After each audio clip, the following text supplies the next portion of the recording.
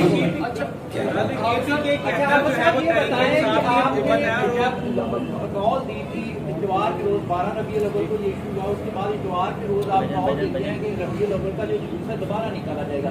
کیا انتظامیہ کی جانب سے آپ سے کوئی رابطہ کیا گیا کسی قسم کے مذاکرات کے لیے؟ اب جب کارکنوں پر شیئرنگ شروع کی جاتی ہے اس سے پہلے کوئی انتظامیہ جو خیبر پختونخوا حکومت اور کے ساتھ رابطہ کیا, اور اب جو آپ کے شعبہ ہے اس حوالے سے کوئی مقدمات درج ہوئے ابھی جہاں ہم سے تحریک لبیک پاکستان سے مرکزی سطح پر کسی نے بھی رابطہ نہیں کیا. ہماری مقامی قیادت سے رابطہ کیا ڈی سی, اور انہوں نے ان کے ساتھ ان کے مذاکرات ہوئے. انہوں نے یہ بات کی کہ ہماری یہ حدود ہے, یہاں تک ہم آئیں گے جلوس کو لے کر, اور یہاں اس کے بعد واپس چلے جائیں گے. اور انہوں نے کہا جی ٹھیک ہے. اس سے آگے انہوں نے کنٹینرز لگا دیے اور اپنی حد کو بند کر دیا, ٹھیک ہے. اور وہاں تک ہم گئے اور وہاں سے واپس لوٹ آئے. یہ بات انتظامیہ کو بھی پتا ہے اور سب کو پتا ہے, آن دا ریکارڈ موجود ہے کہ وہاں تک کنٹینرز انہوں نے لگا دیے کہ یہ آپ کی حد بندی ہے. ہم وہاں سے دعا کر کے واپس لگے, جیسے ہی واپس چلے انہوں نے پیچھے سے گولیاں کھول دی. یہی تو سوال ہے کہ وہ متنازع نہیں ہے بھائی. جہاں پر ہم نے میلاد شریف کا جلوس کیا وہ متنازع جگہ ہے ہی نہیں. وہ متنازع تو اس سے 3 کلومیٹر آ گیا, اور وہ بھی تنازع یہ نہیں ہے کہ وہاں جلوس نہیں, وہ بازار کے اندر جانے کا مسئلہ ہے. جہاں پہ متنازع ہے اس سے 3 کلومیٹر پہلے ایک چوک ہے حویلیاں چوک سے 3 کلومیٹر پہلے ہم نے کیا ہے. جو مسئلہ ہے تنازع کا وہ حویلیاں بازار کا ہے کہ آپ باہر حویلیاں تک جا سکتے ہیں. یہ انتظامیہ کی طرف سے ہمیں تھا کہ آپ حویلیاں تک چلے جائیں اور جا کر جلوس کریں. ہم نے حویلیاں سے بھی 3 کلومیٹر پہلے اپنا جلوس ختم کر کے واپس آئے ہیں. نہ کسی کی ضد کا مسئلہ ہے, نہ کسی کے انا کا مسئلہ ہے. آپ نے نشاندہی کی ہے کہ یہ جو سازشی عناصر تھے وہ سازشی عناصر کچھ اسٹیٹ ایکٹر تھے یا نان اسٹیٹ ایکٹر تھے جن کو آپ بھانپ رہے ہیں. بھائی جس نے بھی جو ہونا تھا وہ ہو گیا. فیوچر میں آپ کیا کر رہے ہیں؟ کیا اسی طرح مظاہرے کریں گے, کوئی دھرنا دیں گے, یا کورٹ سے رجوع کریں گے, کوئی جوڈیشل کمیشن؟ دیکھیں ہمارا تو کل سے یہ مطالبہ ہے کہ اس ساری چیز کو سامنے لے کر آیا جائے. جنہوں نے بھی ہمیں گولیاں ماری ہیں وہ باوردی تھے, کوئی نان اسٹیٹ اس ملک کے ہمیں مارنے والا نہیں تھا. جنہوں نے گولیاں ماری ہیں وہ باوردی تھے, وہ وردیاں پہن کر آئے, یہ ان کی ذمہ داری ہے, ہماری ذمہ داری نہیں ہے. ٹھیک ہے. وہاں پر ہمیں گولیاں مارنے والے سارے باوردی تھے جنہوں نے ہمارے کارکنان کو گولیاں ماری ہیں. اور آپ کیا سمجھتے ہیں کہ ہمیں پیچھے سے یہ خبر آ رہی تھی کہ وہاں گولیاں ماری جا رہی ہیں؟ ہم تو یہ دیکھ رہے تھے سامنے کہ یہ گولی چل رہی ہے، یہ گولی چل رہی ہے، یہ سامنے ہمارے شخص کھڑا ہو گیا. ہم نے آتے ہیں بھائی، ہم نے آتے ہیں، وہ سامنے شخص کھڑا ہو کے گولیاں چلا رہا ہے. میں خود کھڑا ہو کر دیکھ رہا ہوں کہ وہ سامنے گولیاں چلا رہا ہے. اور میں ان سے کہہ رہا ہوں کہ بھائی اپنی سپیڈ بڑھاؤ، یہاں سے نکلو، یہ تو گولیاں چلا رہے ہیں. اور جیسے ہی ہم نے سپیڈ بڑھائی انہوں نے اور تیز فائرنگ شروع کر دی اور پھر آگے سے رستے روک دیے. دوسری بات یہ آپ نے کہا کہ اگلا لائے عمل، وہ ہم نے اپنی جنرل باڈی کا اجلاس، شورا کا اجلاس بلا لیا ہے تحریک لبیک کا کل، اور انشاءاللہ اس کے بعد اعلان کریں گے کہ اگلا لائے عمل کیا ہوگا. اور دوسرا ایک سوال کیا تھا کہ مقدمات کا. بھائی مقدمات ہمارے اوپر درج ہو رہے ہیں. ہمارا تو آپ کو بتایا نہ پوسٹ مارٹم ہو رہا ہے، نہ کوئی درخواست لینے کے لیے تیار ہے. ہمارے جو زخمی ہیں جن کو اسپتالوں میں لے کر گئے ہیں ان کو جا کر بیڈوں کے ساتھ ہتھکڑیاں لگا دی گئی، جن کو گولیاں فائر لگے ہوئے ہیں.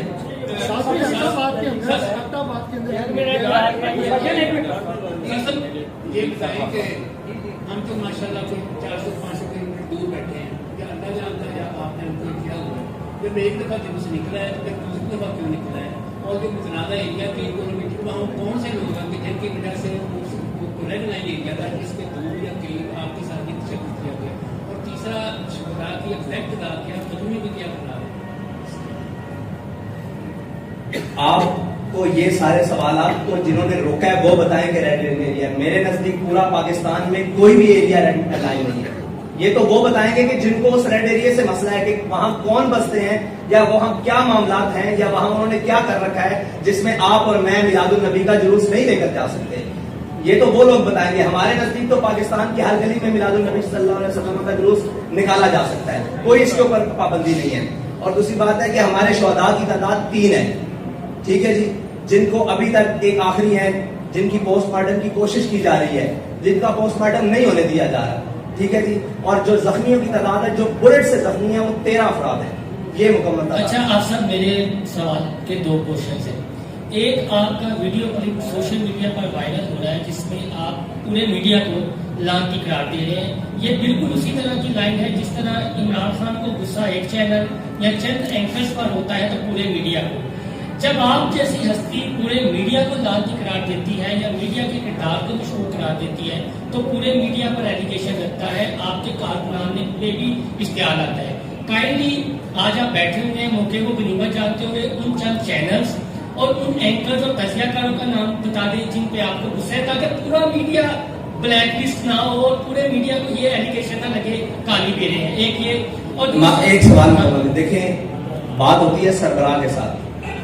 ہمیں تو یہی پتا ہے کہ آپ کے پاکستان میں سب سے بڑا صحافی یا ان لائنوں میں گنے جانے والے صحافی عامر میر صاحب ہیں. ایسے ہی آپ ان کو صحافی مانتے ہیں؟ پہلے تو آپ جواب دیں نا کہ آپ کے یہاں صحافی کون ہے. ہمارے یہاں تو آپ سارے صحافی ہیں، سارے صحافی ہیں پورے پاک. ہم تو سب کو صحافت کی نظر سے دیکھتے ہیں. آپ کیمرہ مین ہیں یا صحافی ہیں یا نیوز رپورٹر ہیں، آپ ان کو صحافی مانتے ہیں؟ پہلے تو یہ بتائیں. اگر آپ سارے ان کو آن کرتے ہیں پھر میں اگلی بات کرتا ہوں. اچھا آپ ان کو آن کرتے ہیں، آپ نے ان کی ٹویٹ پڑھی ہے؟ میں نے پڑھی ہے. آپ یہ مجھے بتائیں کہ وہ کہہ رہے ہیں جو ان کے ساتھ ہوا ہے اچھا ہوا ہے، تو میں اس کو لانتی نہ کہوں تو اور کیا کہوں؟ ہم یہی کہہ رہے تو ہیں بھائی وہ آپ کا سربراہ ہے نا. نہیں ہمارا سربراہ آپ کا سربراہ ہے. ہم تو ڈساؤنڈ کرتے ہیں صحافیوں کو. ٹھیک ہے، آپ کا سربراہ نہیں ہے، وہ لانتی ہے. آپ دیکھیں نا پھر آپ بات کریں. آپ کا سربراہ نہیں ہے. ٹھیک ہے، اگلی بات. اچھا دوسرا کوشچن یہ سوال کا کہ آج آپ کے صاحب جس طرح عمران خان تھوڑا سا ہمیں اسٹیبلشمنٹ کا ان کا ہاتھ ان سے پیچھے ہوتا ہے تو تھوڑا سا گھبراہٹ کا شکار ہے. آج آپ بھی اپنی پریس کانفرنس میں معذرت کے ساتھ گھبرائے ہوئے لگ رہے ہیں. ہمیں وہ لبیک کا امید نظر نہیں آ رہا جو علامہ خاتون حسین رضوی کے دور میں تھی اور وہ ایک دبنگ نہ کرتے تھے. ایسا لگ رہا ہے آپ کو التجا کر رہے ہیں، ظلم بھی آپ کے ساتھ ہوا ہے اور مجھے یہ پتا ہے. میری بات سن، میرے ساتھ ظلم ہوا ہے. میرے ظلم کو نہ آپ دکھا سکتے ہو، میرے ظلم کو نہ آپ بتا سکتے ہو. میرے کارکن کو جہاں چاہے جس اندھیرے میں چاہے جس جہاں چاہے کوئی مار دے، میں بتاؤ کہاں جاؤں. میرا ایک سوال ہے پورے دنیا سے کہ یہاں اقلیت کے کتے کو پتھر بھی لگے نا تو پوری دنیا چیخ اٹھتی ہے. یہاں پر کوئی بھی معاملات ہو جائے، میڈیا بھی دکھاتا ہے، سوشل میڈیا بھی ساری چیزیں دکھاتا ہے. ہم تو ہر جگہ بینڈ ہیں، ہمیں تو دکھایا نہیں جاتا. آپ مجھے بتائیں کہ میں ابھی دبنگ انداز میں کہتا ہوں کہ آؤ سارے نکلتے ہیں باہر احتجاج کرتے ہیں، میرے پاس 10 لاشیں اور آ جائیں گی، میں کہاں جاؤں گا؟ میں سپریم کورٹ کا دروازہ کھٹکانے کے لیے، میں مجسٹریٹ کے پاس صبح سے بیٹھا ہوں کہ مجھے ایک آرڈر کر دو کہ یہ لاش ہے، اس کا پوسٹ مارٹم، یہ کہاں ہے شہید صاحب، یہ مبشر صاحب، یہ ان کے مجھے صرف آرڈر دے دو کہ میں ان کا پوسٹ مارٹم کسی ملک سے کروانا ہے نا، میں کہیں جا کے انڈیا سے تو نہیں کروا سکتا، افغانستان سے تو نہیں کروا سکتا، کسی ملک کے مجھے ایویڈنس چاہیے کورٹ میں جانے کے لیے، مجھے یہ پوسٹ مارٹم چاہیے۔ صبح سے لے کر کبھی وہ لاش کو غائب کرنے کی کوشش کرتے ہیں، کبھی وہ ایمبولینس کے ڈرائیور کو اٹھا لیتے ہیں، کبھی وہ جو لوگ لے کر جا رہے ہیں ان کو پکڑ لیتے ہیں۔ مجھے بتاؤ میں کہاں ہوں؟ آپ بتائیں، آپ کے نزدیک اس وقت تک تحریک لبیک کے شہداء کی تعداد 50 سے اوپر ہو چکی ہے، ایک مقدمہ درج نہیں ہوا، یار مرے تو ہیں نا، شہید ہوئے ہیں نا سب کے سامنے اس ملک میں، بتائیں ہم کہاں گئے؟ کس کے بعد اسٹیبلشمنٹ پہ میں 1000 بار لعنت بھیجتا ہوں، آگے بات کریں۔ بات یہ نہیں ہے، بات یہ ہے کہ ہمیں سارے مارنے والے ہیں، سب کے نزدیک ہمیں ظالم کر کے دکھایا جاتا ہے، ہم سے بڑا مظلوم بھی کوئی نہیں ہے۔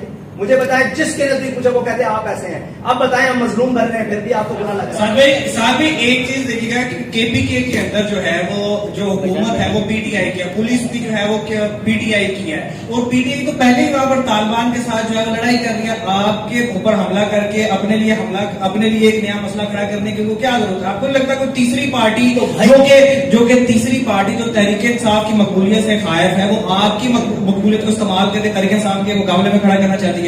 بھائی ہو سکتا ہے نا، تو یہ حکومت کا کام ہے نا، یہ بھی ہو سکتا ہے، اس میں کوئی دوسری رائے نہیں ہے کہ ہر وہ شخص ہو سکتا ہے جو کوئی بھی اس ملک میں کھیل کھیلنا چاہتا ہے، ہو سکتا ہے کوئی عیب نہیں، لیکن اس کو سامنے کس نے لانا ہے؟ میں تو نہیں جانتا ان کو، میں تو وہاں ذمہ داروں کا تعین نہیں کر سکتا۔ حکومت کس کی ہے؟ خیبر پختونخوا میں حکومت کس کی ہے؟ پی ٹی آئی کی ہے نا، تو ان کا کام ہے کہ ان کو سامنے لے کر آئے۔ بھائی وہ تو الٹا ہم پر ایف آئی آر دے رہے ہیں، ان کا کام ہے نا کہ جن کو شہید کیا گیا کیوں کیا گیا، یہ تو ان کا کام ہے سامنے لے کر آئیں، وہ ڈی سی کو بلائیں، ڈی پی او کو بلائیں، یہ گولی کیوں دے دی ہے؟ آگے آپ احتجاج کریں گے اگر آپ کو انصاف نہیں دیا جاتا تو کوئی ٹائم فریم؟ بھائی سب کچھ کریں گے، سب کچھ کریں گے، ہم سے گلا یہ دیا جاتا ہے کہ آپ آخری لائن پہ پہلے چلے جاتے ہیں، ہم نے یہ کہا کہ ہم پہلی لائنیں بھی چھو لیتے ہیں جن میں دیکھا جائے کہ ہو سکتا ہے یہاں سے انصاف مل جائے، ہم کورٹ میں بھی جائیں گے، جوڈیشل کمیشن کی بھی